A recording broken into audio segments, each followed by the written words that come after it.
Angkut drone niki jane.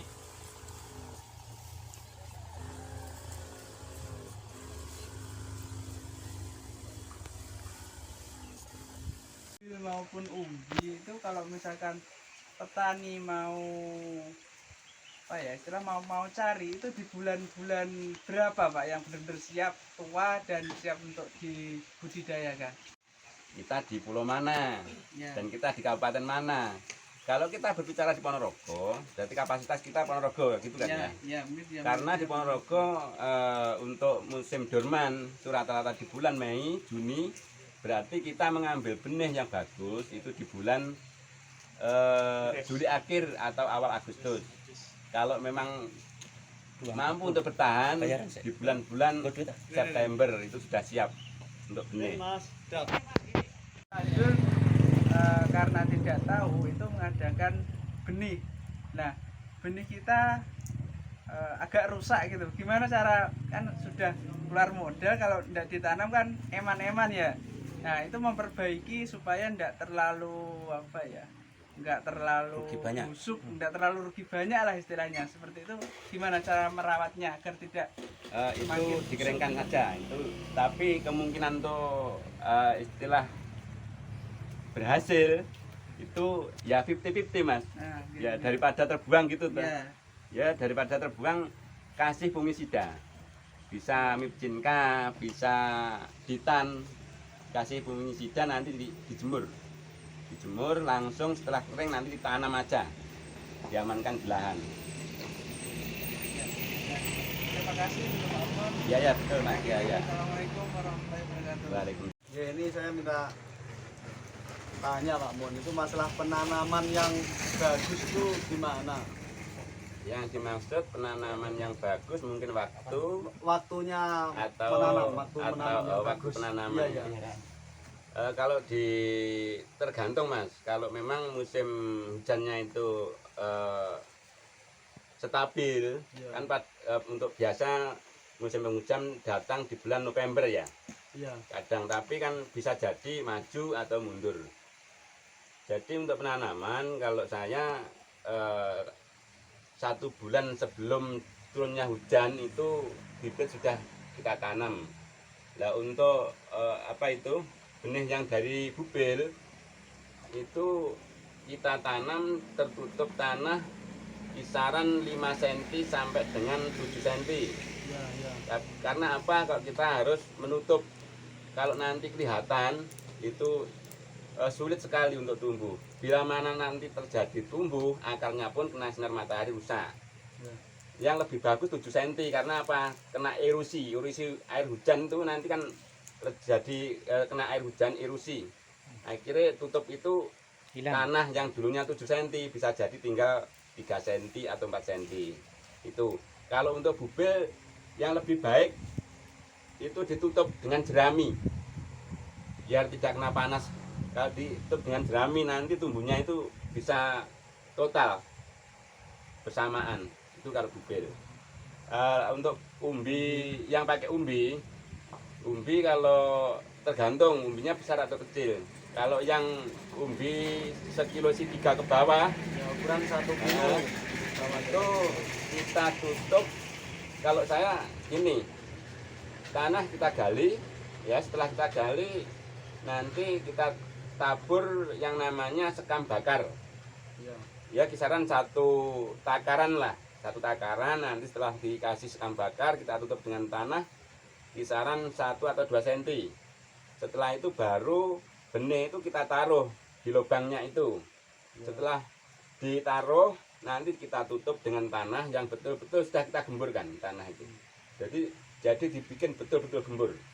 Itu kan nanti ditutup kisaran 10 sampai 15 cm. Karena apa kok sampai sedalam 15 cm? Ya itu tadi nanti terkena erosi. Iya. Kan tanah itu semakin menipis. Nanti dikhawatirkan kalau terlalu dangkal, Iya. akar kelihatan terkena matahari, akar itu nanti rusak. Akhirnya putus-putus terbakar dengan sinar. Soalnya untuk akar umbi, untuk porang ini kan lemah sekali untuk akarnya mas. Oh, iya. Itu Enggak. kan ada lagi itu Iya. nanam itu yang bagus itu yang apa tuh yang dak apa yang miring kan ada sebagian Nah, tuh itu ada yang tergantung ya. miring, Kalau ada di yang dak, ya. tempatnya itu miring, Iya. miring agar nanti akarnya itu bisa menyakar kuat. Kalau saya bikin miring, miring tapi menghadap ke hadapan ini posisi tanah miring. Kita hadapkan tengah gini. Ke atas Ini dengan ya? tujuan apa? Nanti ini kan akar tumbuh dari atas. Ini akhirnya menyakar Jakarnya ke untuk mencakar pada tanahnya itu kuat. tanah yang biar kuat. Tapi kalau di dataran tempat-tempat yang rata Rata. seperti ini ya, Iya, seperti iya, ini seperti lebih baik menghadap ke atas. dak gitu aja. Iya, Oh iya iya. itu untuk Makasih. penanaman Iya. itu. Makasih Pak Mun. Terus mungkin masih ada untuk tentang penanaman untuk bubil tadi kita bikin tutup jerami. Kalau untuk umbi kita seperti itu sekam. Terus tambahan Pak Mun, kedalaman istilahnya kewaan itu berapa Pak Mun? Kalau yang kecil atau yang besar Ya itu itu tadi kita ukurannya tergantung ya, itu Ah. tergantung untuk itu kan variasi. Kalau yang bubil, kalau sistem saya itu cukup kita 5 cm. 5 cm lah Ah. kedalamannya. Untuk yang umbi? Tutupnya. Ya tutupnya. Untuk kedalamannya kan bisa untuk di apa ya kalau istilah sini Ditugal, di dikecik. lubang kecil-kecil pakai Ya. gecik. Gecik. Bahasa sini ya. Itu Iya. bisa. Nanti pakai cangkul kita larik juga bisa. Iya. Untuk yang paling utama di sini tertutup kisaran 5 sampai 7 cm. Setelah itu kita tutup jerami biar aman. Iya. Nanti kan tumbuhnya gini. yang umbi besar Pak Mun. Untuk umbi besar kedalaman ya itu untuk kedalamannya kita bikin yang kalau bisa sedalam-dalam mungkin ya.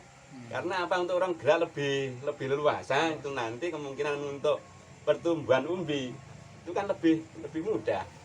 Untuk apa itu oksigen yang masuk kan juga tambah mudah. Di atas 10 cm Pak Mun. Kalau umbi besar usahakan 15 cm ke atas untuk umbi besar. Kalau umbi kecil 10 sampai 15. Mungkin masih ada dari teman-teman untuk cara penanaman. Yang saya ketahui itu batang itu yang bagian bawah itu yang ada yang membusuk. Nah itu bagaimana cara penggaliannya? Kalau saya amati itu kelihatannya jamur. Jamur. Ya. Nah gini ya, untuk apa istilah jamur? Istilah jamur itu kadang ada jamur, ada istilah layu daun, ya. Nah itu ada banyak faktor penyebab itu. Karena yang pertama orang-orang itu nggak paham tentang pupuk.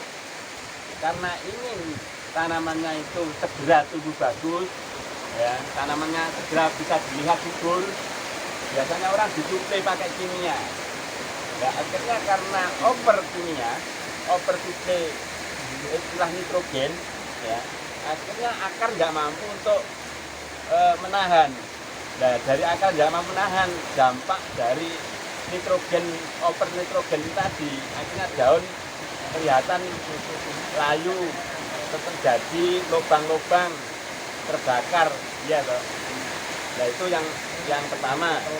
Yang kedua, kita sering menjumpai yang namanya jamur batang, pangkal batang terjadi jamur. Itu juga berbagai faktor.